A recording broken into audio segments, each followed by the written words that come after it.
बिस्मिल्लाहिर्रहमानिर्रहीम। अस्सलाम वालेकुम नाज़रीन, आप देख रहे हैं PC world news. Faisalabad parking company के ज़ेरे तमाम लाइट हॉस्पिटल के पार्किंग पॉइंट पर डिजिटल QR सिस्टम के तहत पार्किंग कार्ड की निज़ाम मुतारफ़ करा दिया गया। हमारे सीनियर रिपोर्टर मिर्ज़ा हारून की तफसीलात के मुताबिक डिप्टी कमिश्नर मोहम्मद अली ने लाइट अस्पताल में पार्किंग पॉइंट पर जाकर गाड़ियों के डिजिटल कार्ड सिस्टम के जरिए पार्किंग और फीस की वसूली का तरीक़ाकार का जायज़ा लिया। Additional deputy commissioner general Ghulam Parvez, assistant commissioner city Ayub Bukhari, manager parking company Amar और दीगर अफसरान मौजूद थे।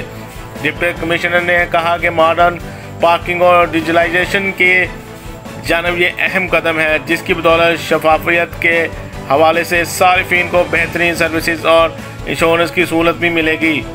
उन्होंने बताया कि लाइट अस्पताल के पार्किंग सिस्टम का आगाज़ और शहर की दीगर पार्किंग साइट पर भी सारिफिन को खुसूसी पार्किंग कार्ड जारी होंगे।